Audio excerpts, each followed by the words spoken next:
कहानी, कथा, नाटक, निबंध, डायरी लेखन और यात्रा वर्णन। तो इनमें से ही हमको एक एक पैराग्राफ अगर मिलता देते हैं। पद्यांश में आता है हमारा कविता, दोहे, पद, चौपाई और गजल भी आती है। गजल बोलते हैं ना, कहानी का। अभी नेक्स्ट टाइम अभी आओगे तो आपको गजल भी है, यानी कविता भी है, कविता जो हम पढ़ते हैं। दोहे भी आते हैं, जैसे रहीम के दोहे, कबीर के दोहे। वो कहते हैं ना, रहीमन पानी राखिए बिन पानी सब सून, हमने 6 में पढ़ा था। कबीर के दोहे पढ़े थे। पद भी होते हैं, मीरा के पद पायो जी मैंने, राम रतन धन पायो, गिरधर के पद भी सुने होंगे आपने। गजल भी है। ये सब क्या आती है, हमारे पद्यांश में आते हैं। ठीक है, इसीलिए वहां पे लिखा रहता है कि पद्यांश, इस पद्यांश को पढ़कर उत्तर दीजिए। तो पद्यांश अभी हमें नेक्स्ट में है, यानी नेक्स्ट पार्ट में है, और अभी हमें क्या है, गद्यांश। ठीक है, तो अभी हम क्या पढ़ेंगे, गद्यांश पढ़ेंगे।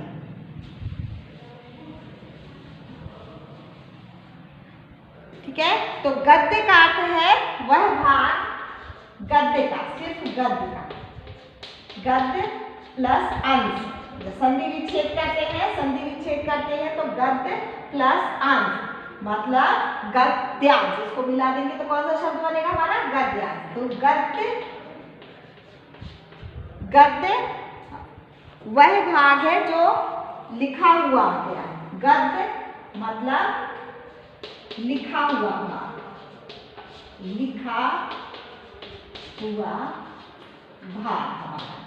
ठीक है, यहाँ पे लिखा है कि वह भाग जो गद्य में लिखा गया है, मतलब सिंपल वाक्य में लिखा गया है, सरल वाक्य में लिखा गया है, जो आपको नॉर्मली समझ में आ जाता है। और कविता में क्या है कि उनको अलग अलग वर्ड्स रहते हैं, गाने के लय के साथ गाया जाता है, जिसमें गाने की यानी लय में आवाज आए।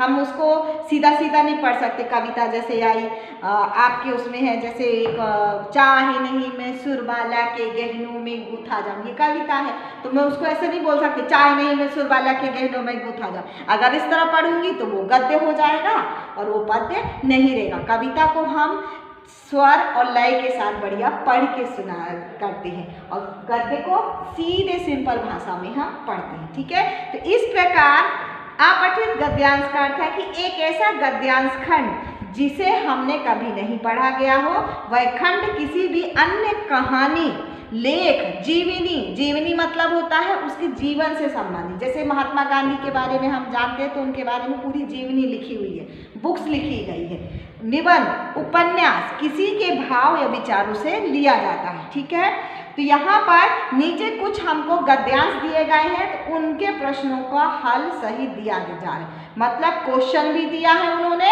और उसका आंसर भी दिया। तो फर्स्ट पैराग्राफ हम पढ़ेंगे, फर्स्ट जो गद्यांश है वो पढ़ेंगे, फिर इसके बाद हम नेक्स्ट वाला करेंगे जो हमें एग्जाम्पल के लिए दिया है। तो पहला है, वाराणसी उत्तर प्रदेश का एक प्रसिद्ध नगर है।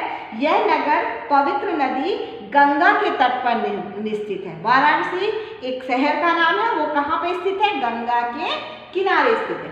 हजारों पर्यटक देश के विभिन्न भागों से यहाँ आते हैं और गंगा के पावन जल में स्नान करते हैं।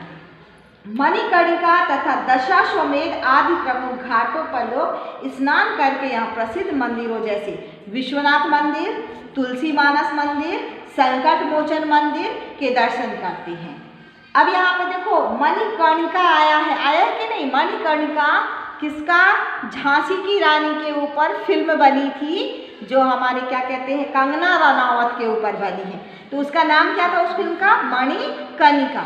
तो वो उस घाट के, क्योंकि मणिकर्णिका जो है झांसी की रानी, उनका बचपन कहाँ बीता, बनारस में बीता, तो इसके लिए उस घाट के नाम पे उनकी वो फिल्म का नाम भी रखा गया है। ठीक है, तो यह नगर भारतीय संस्कृति व संस्कृत भाषा की केंद्र स्थली है। भारतीय संस्कृति, अब वहाँ पे एक से एक मंदिर है, वहाँ पे गंगा के किनारे, और गंगा जहाँ से बहती है तो वैसे ही पवित्र माना जाता है। और भाषा, वहाँ की संस्कृत जो हमारी भाषा है, हिंदी, मराठी और भी भाषाएं कहाँ से निकली है, संस्कृत से ही निकली है। वो संस्कृत उनकी कहते हैं जननी है, मतलब माँ है। यह शिक्षा का एक प्रमुख केंद्र है। यह काशी हिंदू विश्वविद्यालय, संपूर्णानंद संस्कृत विश्वविद्यालय व काशी विद्यापीठ आदि शिक्षा की महत्वपूर्ण संस्थाएं हैं। यहाँ पर कौन कौन से विश्वविद्यालय हैं? देखो यहाँ पे आपको 3 विद्यालयों के नाम दिए गए हैं, काशी हिंदू विश्वविद्यालय, संपूर्णानंद संस्कृत विश्वविद्यालय और तीसरा है काशी विद्यापीठ। 3 यहाँ पे विद्यालयों के जो विश्व कॉलेज जो जब हम करते हैं ना, तो यहाँ पे भी हमारा एक है अंबेडकर कॉलेज है। कौन सा है कॉलेज? है बिटकर कॉलेज है, सॉरी बिटकर कॉलेज है ना। इसी तरह वहाँ पे ये वाले विश्वविद्यालय हैं। ठीक है, वाराणसी की कलाकृतियाँ संपूर्ण भारत में ही नहीं अपितु सारे विश्व में प्रसिद्ध है। वहाँ की जो कृतियाँ हैं, जो बनाए हुए जैसे उद्योग है, गृह उद्योग, जो भी कुछ वहाँ बनता है, संपूर्ण विश्व में प्रसिद्ध है। ठीक है, यहाँ की बनारसी व रेशमी साड़ियाँ, आपने सुना होगा कि बनारसी साड़ियाँ चलती है बनारस की, जैसे हमारे यहाँ महाराष्ट्र में पैठनी चलती है, उसी तरह बनारस में कौन सी चलती है? बनारसी साड़ियाँ चलती हैं। विश्व भर में सराही जाती है, मतलब विश्व भर में उनकी मांग है। वाराणसी के निकट ही सारनाथ है। सारनाथ आया, देखो महात्मा बुद्ध ने केवल ज्ञान प्राप्त करने के लिए अपना पहला धर्म उपदेश यहाँ 5 शिष्यों में सर्वप्रथम यही दिया था। गौतम बुद्ध को जानते ही हो ना आप, महात्मा बुद्ध को, तो उनको जब ज्ञान प्राप्त हुआ तो उन्होंने पहला उपदेश अपना सारनाथ में दिया था 5 शिष्यों को, तो वही सारनाथ वहाँ पे पास में है। और ध्यान देने बात है, सारनाथ में ही हमारा जो चिन्ह है रुपए में, कौन सा है हमारा चिन्ह? राष्ट्रीय चिन्ह कौन सा है हमारा?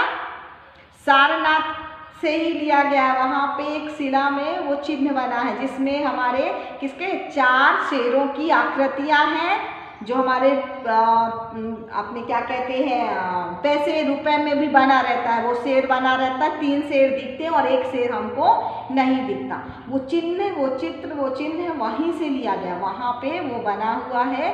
तो जब उसकी खोज मिला तो उसमें उन्होंने देखा कि ये चिन्ह बहुत है, तो उसको राष्ट्रीय चिन्ह के रूप में हमारे संविधान ने अपनाया था। तो वो हमारे हर एक राष्ट्र, जो भी राष्ट्र की चीज़ें होती हैं, उनमें वो चिन्ह का प्रयोग किया जाता है। ठीक है, महात्मा इस स्थान पर अशोक की लाट भी पाई गई, उसे संग्रहालय में संरक्षित कर गया। संग्रहालय मतलब होता है म्यूजियम, जहाँ पे हम पुरानी चीज़ों को क्या करते हैं? सुरक्षित रखते हैं लोगों के देखने के लिए। जैसे अभी आपने देखा होगा हमारे यहाँ सेवाग्राम है, आप सेवाग्राम में जाओगे तो वहाँ पे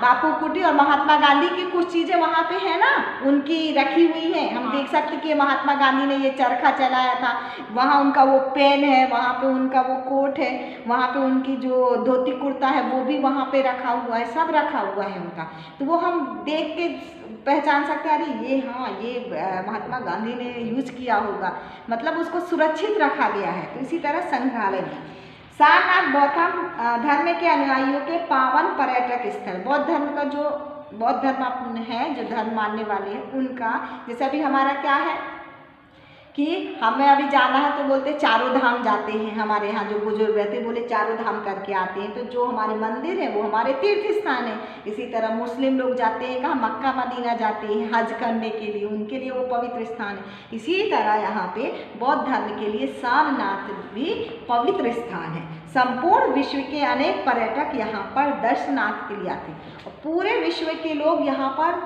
आते हैं देखने के लिए। ठीक है, तो यहाँ पे देखो क्वेश्चन दिया गया है, वाराणसी कहाँ स्थित है? कहाँ पे है वाराणसी? आंसर दो जल्दी से, वाराणसी कहाँ पर है? उत्तर प्रदेश। हाँ, उत्तर प्रदेश में है। और कहाँ पर स्थित है? स्थित मतलब वो किसके किनारे स्थित है? गंगा नदी के किनारे स्थित है। ठीक है, यहाँ पे पूछा गया वाराणसी कहाँ स्थित है, मतलब वो किस जगह पे है। जैसे अभी बोलेंगे कि हिंगन घाट कहाँ स्थित है, तो हम बोलेंगे वर्धा के पास में ही हमारा हिंगन घाट है। इसी तरह इसके प्रमुख घाट कौन कौन से हैं? 2 घाटों के नाम बताए गए, मैंने वो फिल्म पर बताया था आपको। कौन से 2 घाट है यहाँ पे? मणिकर्णिका और दशाश्वमेध।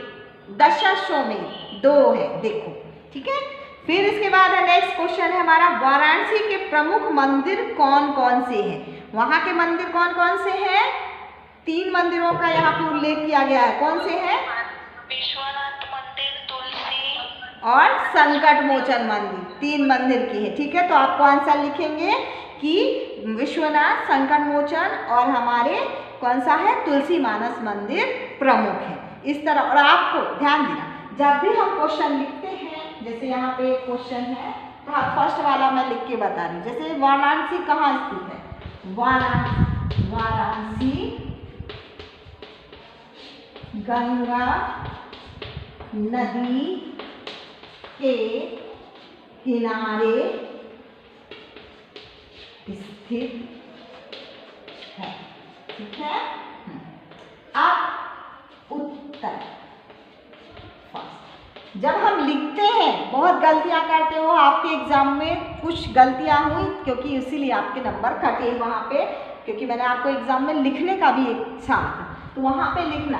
जब भी हम क्वेश्चन का आंसर लिखते हैं तो बराबर उसका पूरा लिखते, शॉर्टकट नहीं करना हमको, बराबर उसका आंसर देना है।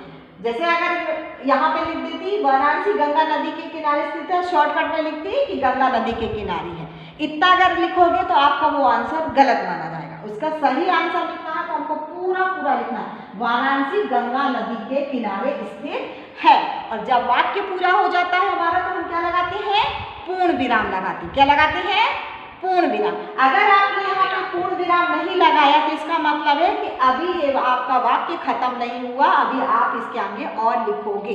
तो ये गलती कभी मत करना, कभी भी आप लिखते हो तो शॉर्टकट में नहीं लिखना, पूरा आंसर दीजिए तभी आपको नंबर मिलेंगे। इस साल 8 है, अगले साल 9th में जाओगे, बोर्ड होने वाला है या फिर बाहर भी चेक होती है कॉपी, तो वो आपका ये नहीं देखता कि आपने शॉर्ट में लिखा, वो बराबर चेक करता है कि पूरा लिखा है कि नहीं लिखा। इसलिए हमको बराबर उसका liखना है, जहाँ पूर्ण विराम आए तो वहाँ पूर्ण विराम लगाना। जहाँ पे जैसे क्या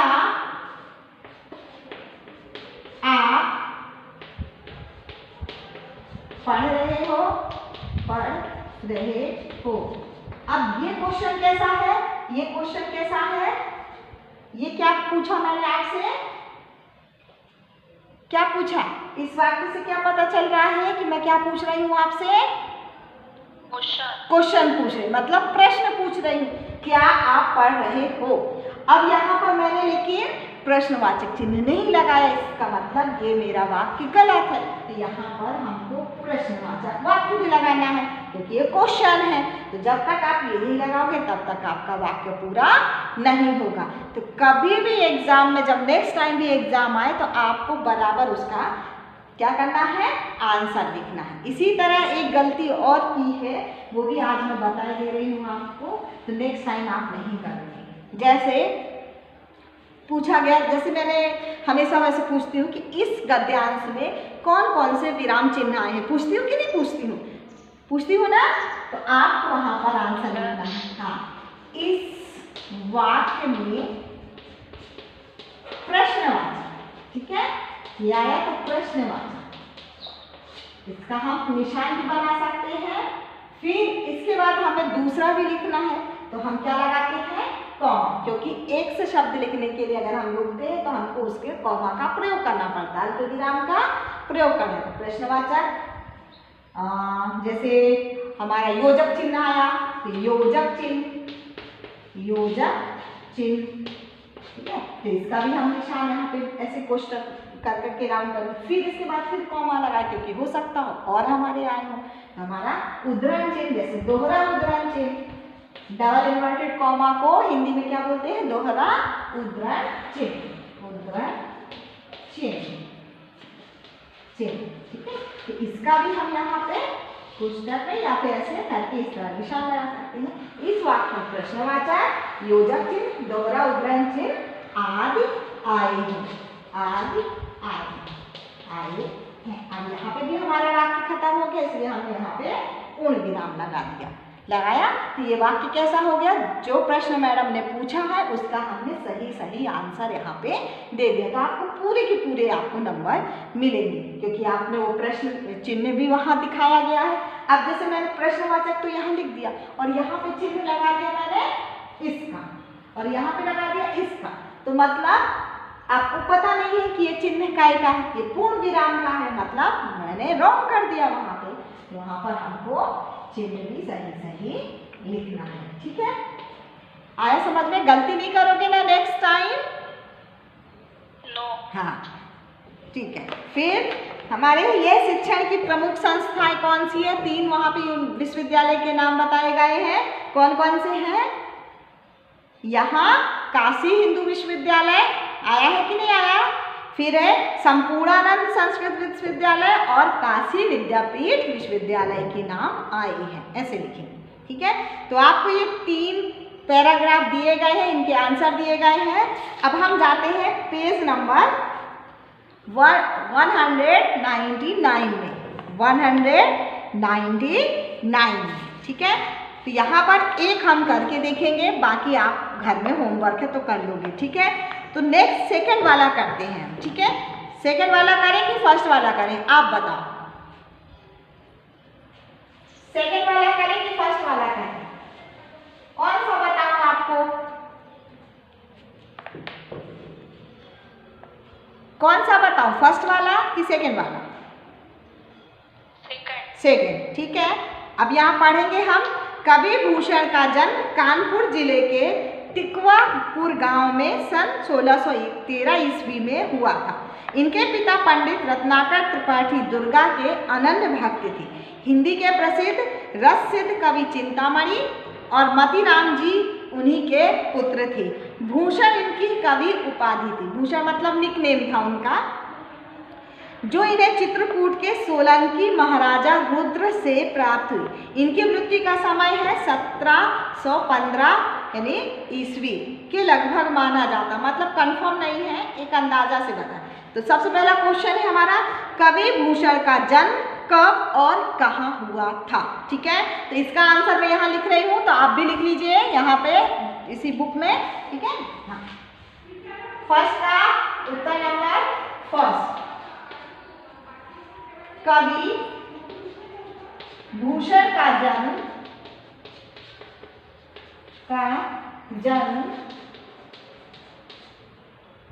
कानपुर जिले की, कानपुर जिले के टिकवापुर गांव, टिकवापुर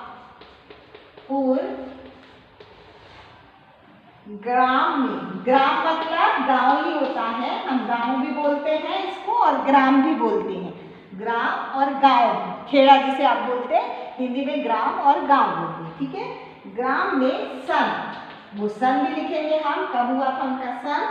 1613 ईस्वी में हुआ था।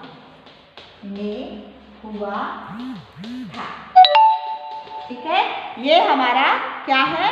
आंसर है। ठीक है, लिखा आपने?